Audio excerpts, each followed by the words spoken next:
So it is good to be back to work. Are there any trucks involved? Of course, I am sitting in a traffic jam, but part of it, I guess. The truck is doing good since I put the turbo actuator on. I've got about 250 miles on it since I did that, and everything seems to be happy. No check engine lights, no reduced power, everything doing good. Mr. Tennessee, my buddy, was supposed to be running up through here with me today. I was going to go up and pick up one. He was going to get one going to Florida. And he went up and had his tires rotated the other day. And when he pulled in, the truck was riding smooth. When he pulled out, the truck had a vibration. It had a wobble to it.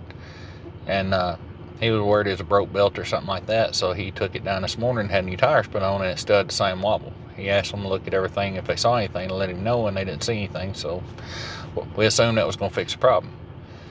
Well, it didn't. We started down the road and it started wobbling. It started doing it again.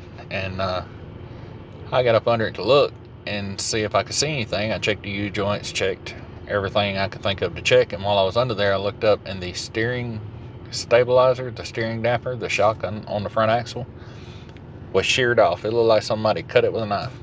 So what we're thinking, the only thing we can figure that happened is whenever they went and pushed the floor jack up under the front of the truck to jack the truck up to do the tire rotation, is when they started jacking it up, they were under the damper instead of the axle.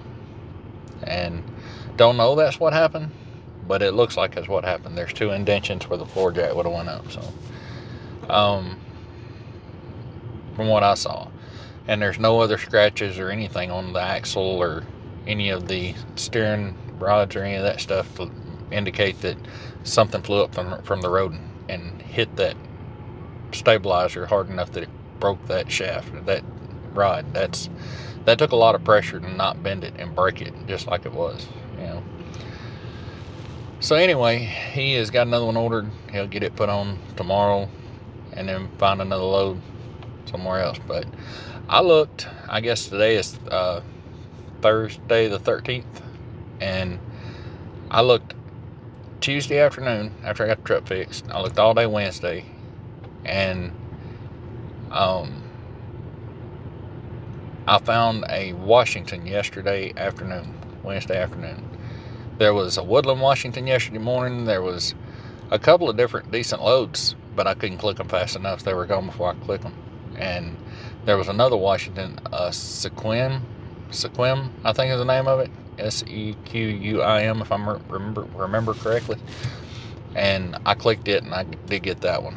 I think it's a 33-foot fifth wheel.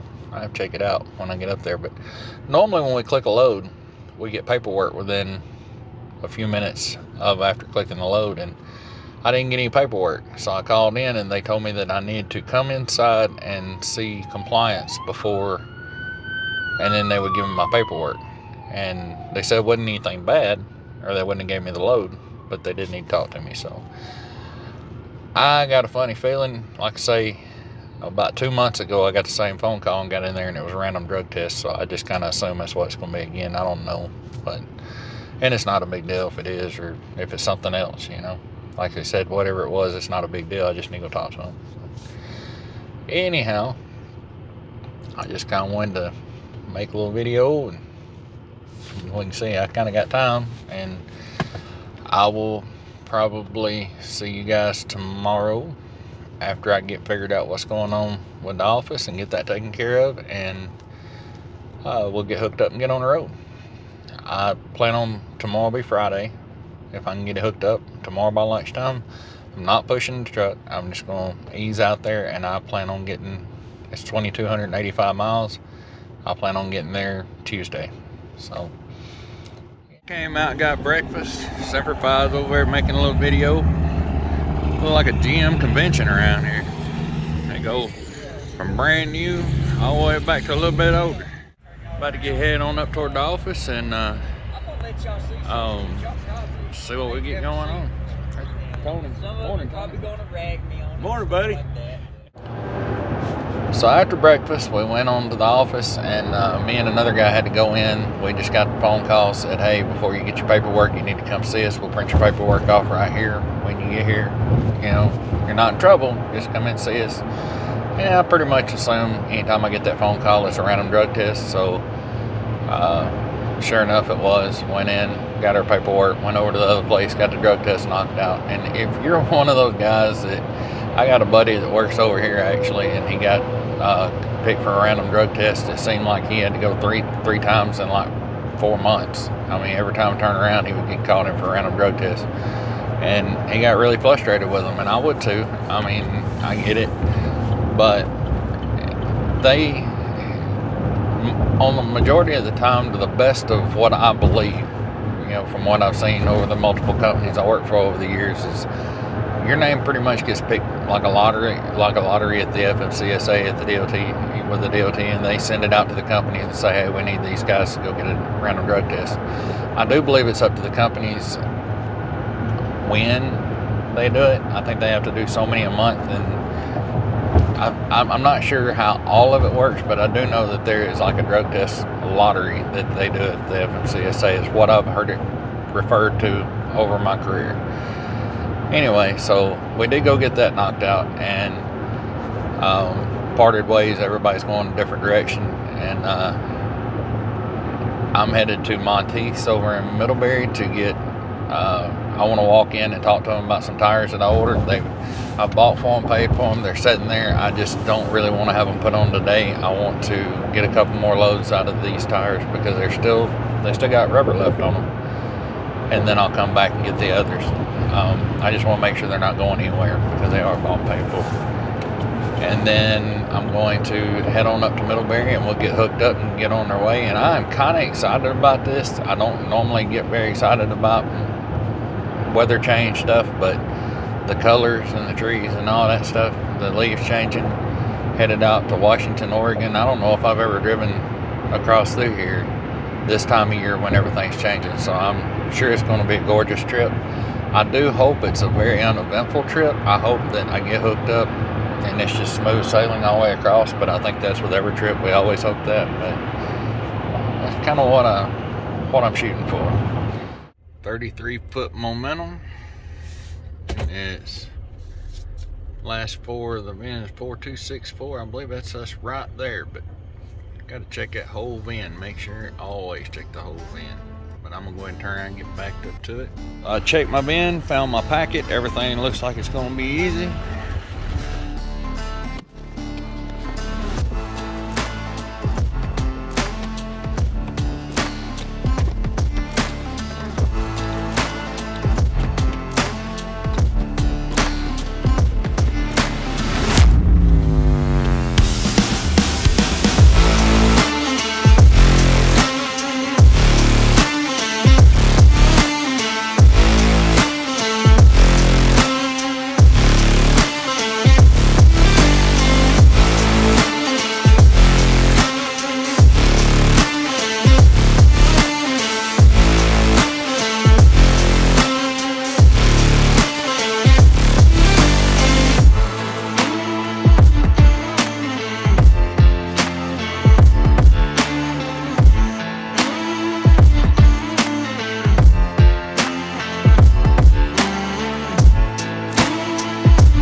See it right off the bat, but right here, that is a pretty good wrinkle in the vinyl. I'm gonna take a picture of that, send it to inventory, and make sure that it's okay to leave with.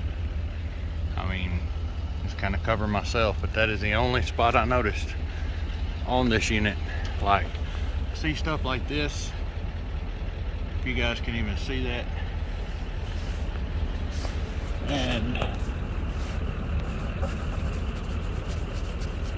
most time it wipes off, but that's a scratch too, so that's got to be a picture taken of that too. Dang.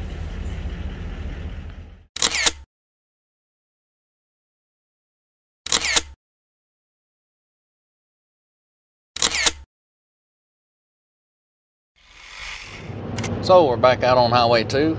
I sent pictures of the little scratches in the vinyl to claims. They give me the go-ahead, said documented, all good, and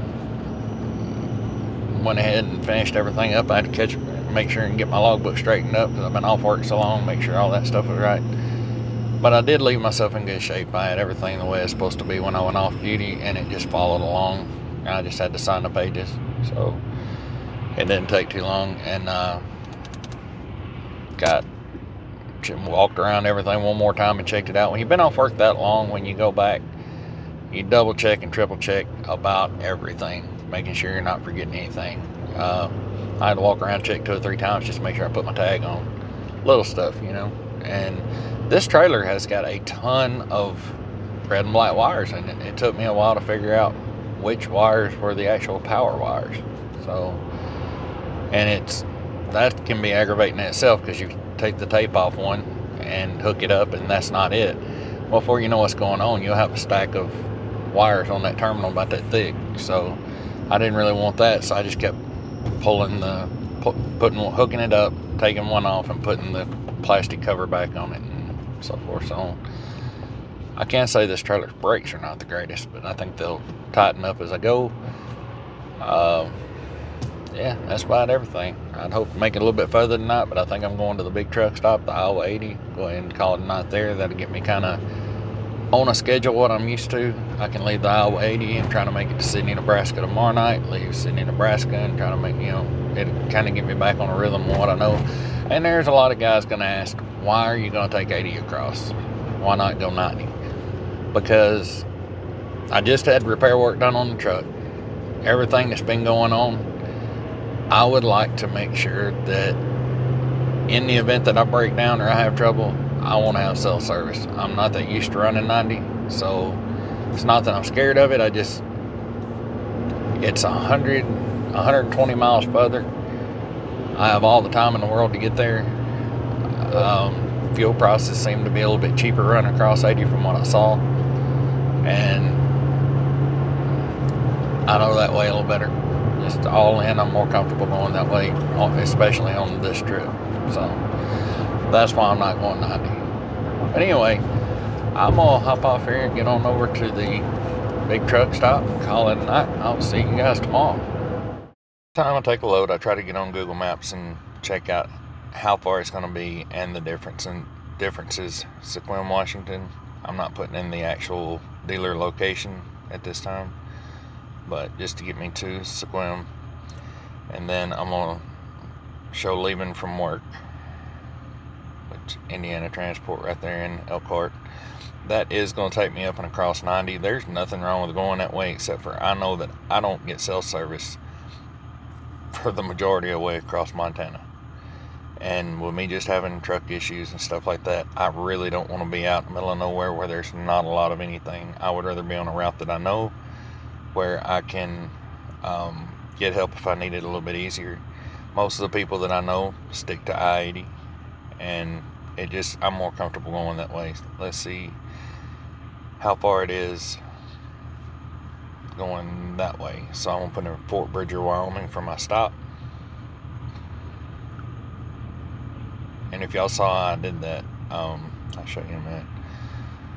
2,380 miles going this way, 2,260 miles going the other way. That's 114 miles difference. So that's roughly 120 gallons of fuel, or 12 gallons of fuel, my bad.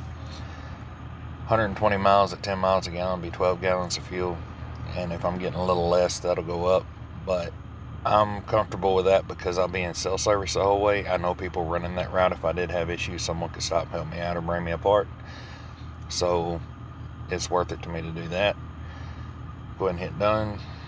And if you want to add a stop and you don't know how to do that, just click the 3 little dots up the top right hand corner, edit stops or add stop, and then just come in. If you want to reorder it, you can do that as well. Just click on the little. Anyway, I figure most of you guys know how to do that. I figure there may be some that didn't. And then I'll leave it set up like that when I leave. if it's trying to, if I want to go a different way than what Google Maps is trying to take me, that way it will bring me over to Fort Bridger, and when I get to Fort Bridger, then it will ask me to continue to my next stop, which will take me right on up through here. And this is where we're going, right there. It's looking like I'm gonna catch a little bit of wind on across here today. Going to Grand Island will be my next stop for fuel, and now this is 4 o'clock, so it'll be coming in as I'm driving across. But the good thing is, about 6 o'clock, it'll start easing up. So just got on my way from the big truck stop this morning. I got up, got breakfast, got showered, got fueled, and got out of there. And there was a gentleman hollered at me on CB as I was pulling out. He said, "Man, your truck's smoking like crazy. You finna have major issues." I said, "Nah, it'll be all right." He said, "No, it's what's smoking like crazy. It's oil smoke." I said, "Nah, it's diesel exhaust fluid." And when I let this thing idle overnight, it white smokes like crazy. It's done it ever since I've had it, and I've seen Dodges do it, and I'm not really seen Fords do it, but I haven't been around them that much. But it seems to be a pretty normal thing if you stop at just the right time. Sometimes it does it, sometimes it don't. The longer you let it idle, it seems like the more likely it's going to be. But it's definitely not oil smoke, because the burning DEF will burn your nose. So, but I appreciated he was looking out for me.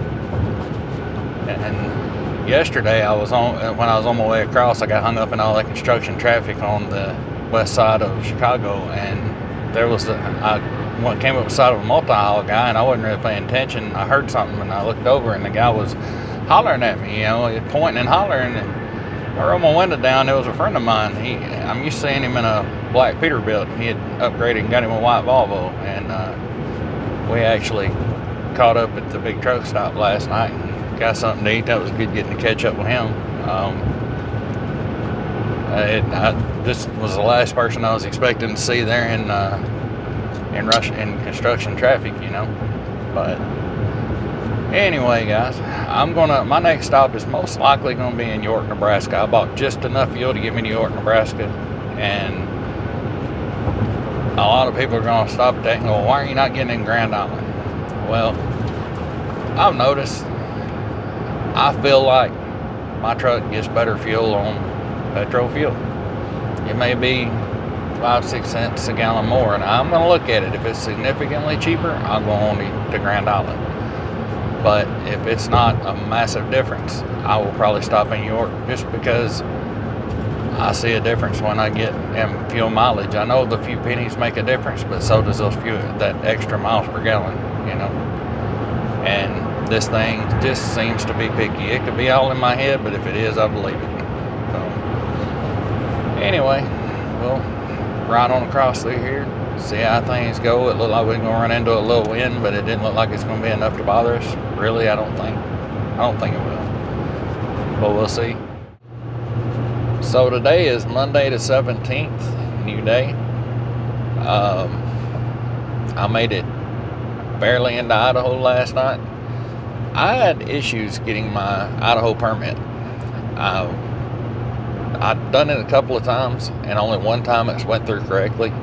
So what you do on an Android, it may work fine on an iPhone, I don't know. But what you do on Android is you got to open it in Google Chrome.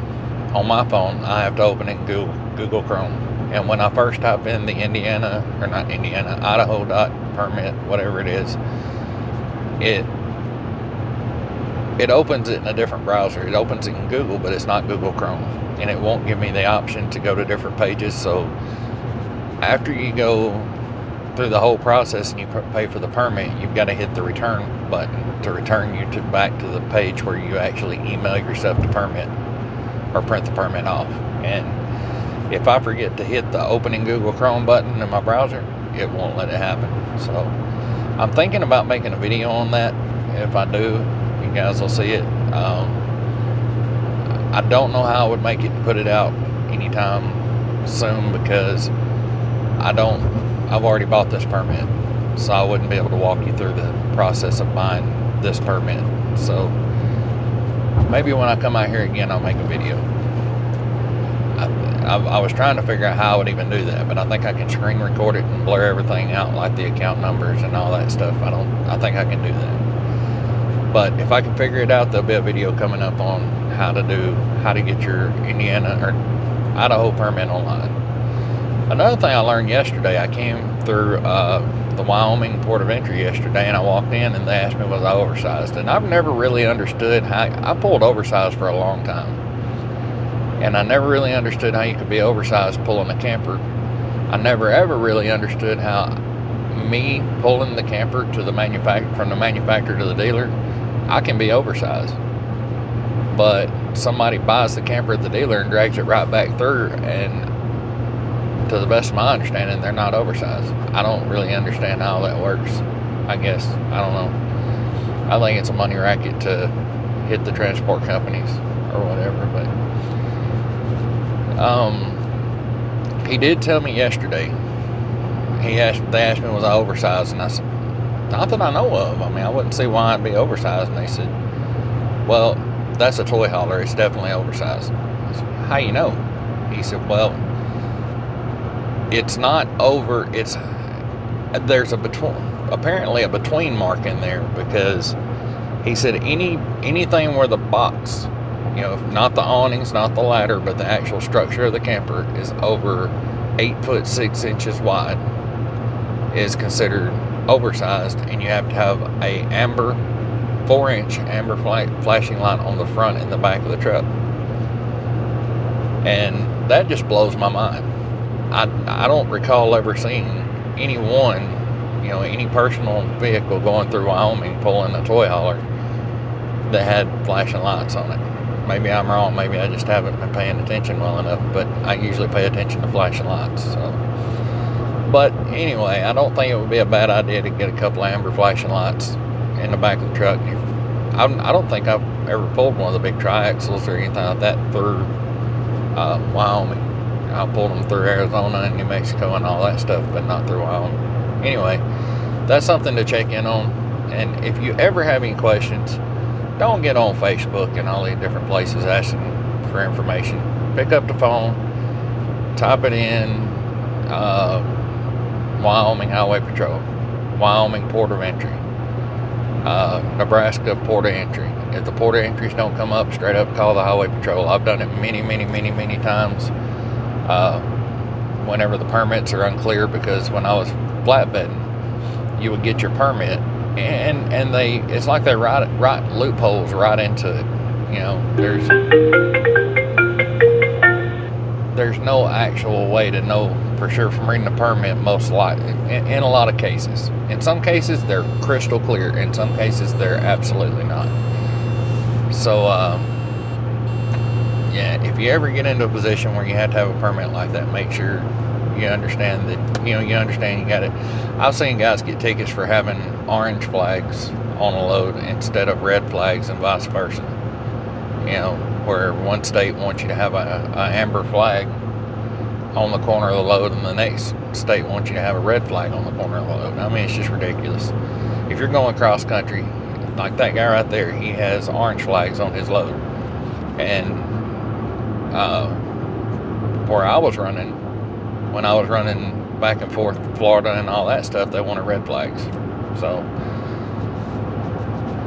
it's a lot to keep up with every state's laws, but we don't have to worry. That's one thing I love about this, is I don't really have to worry about that. I asked him, did you need signs and banners and all that stuff? He said, no, just the 2 flashing lights.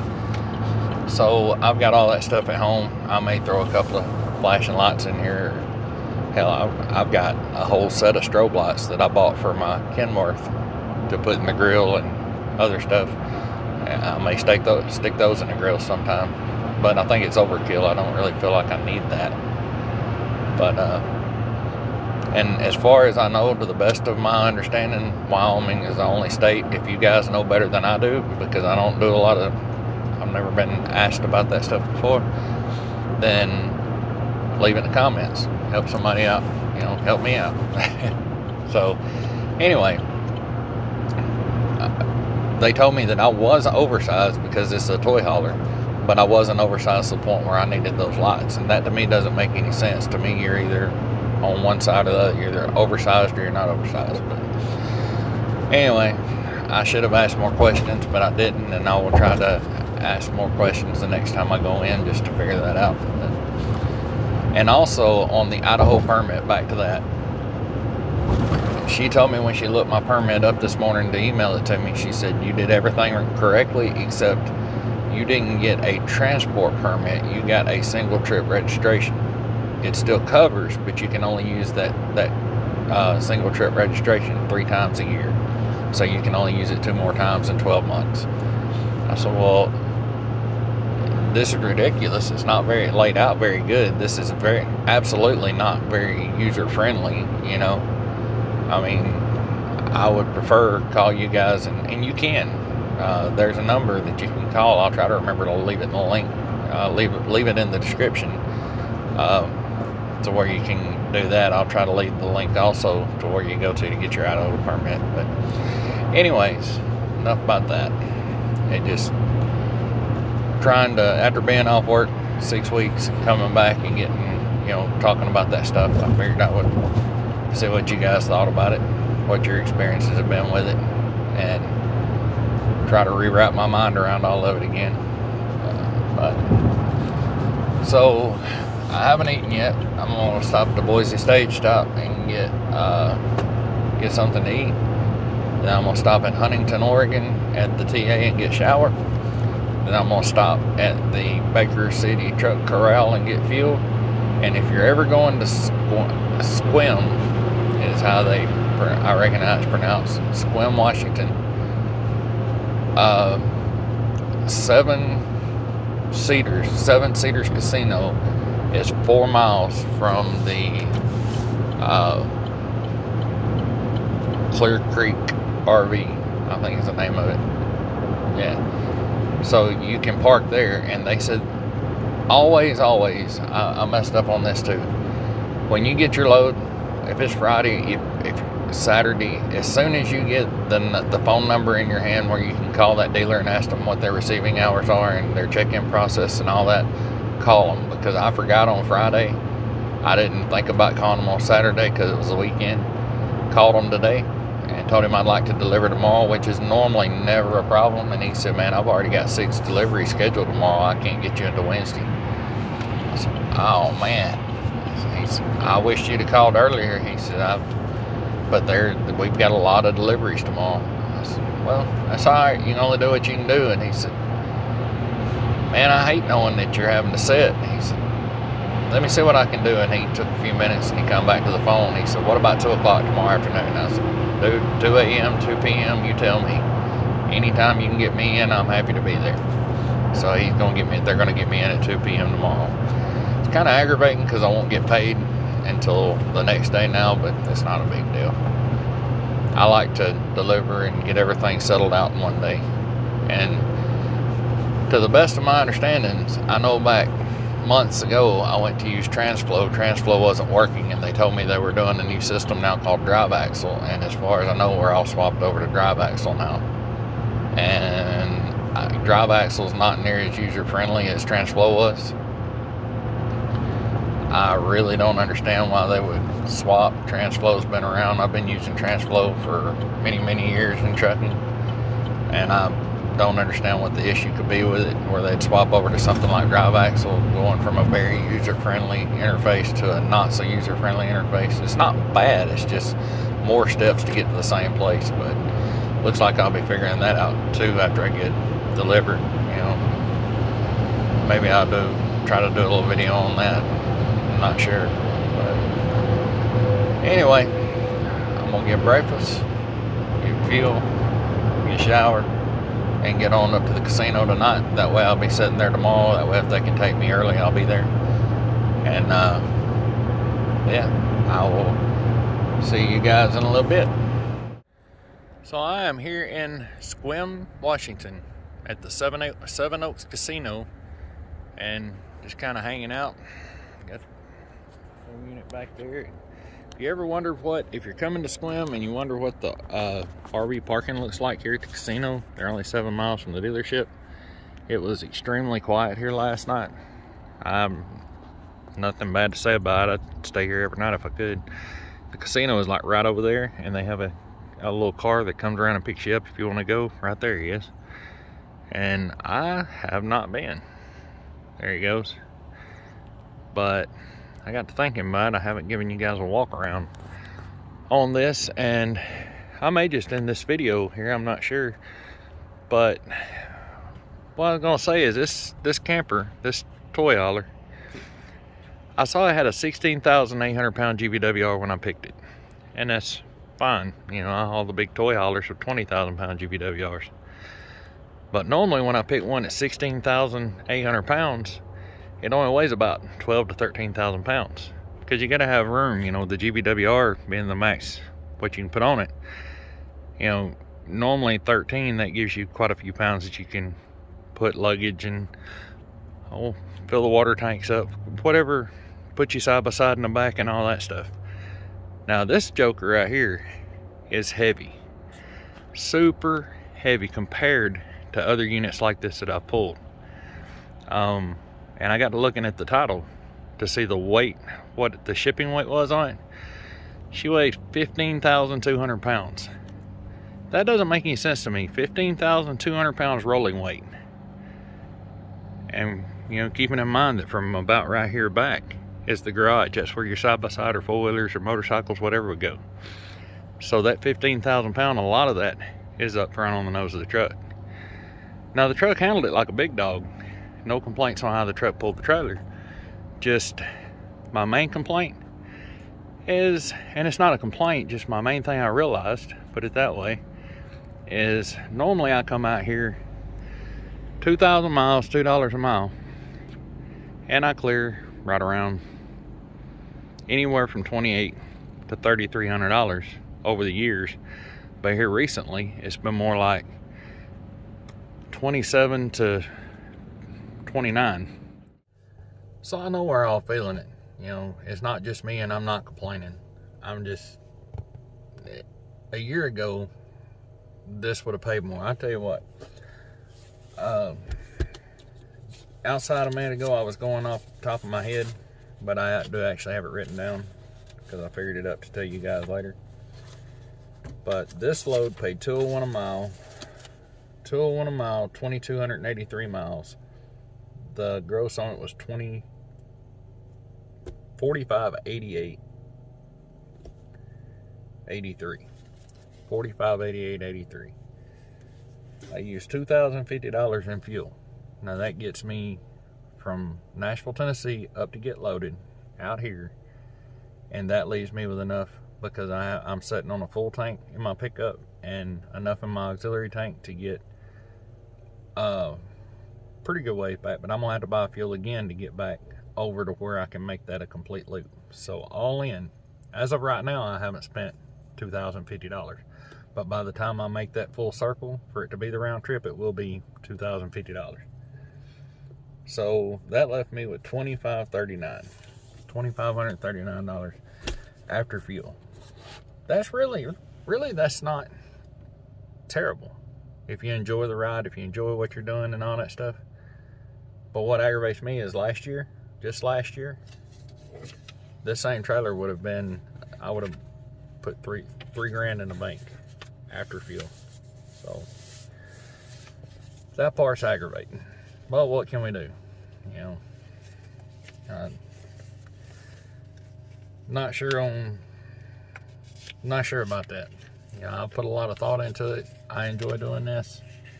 I don't see me doing anything different. To me, it's no different than big truck. You know, all the years I drove the big truck. I mean, there were sometimes things would be really, really good. Sometimes things would really, really be bad.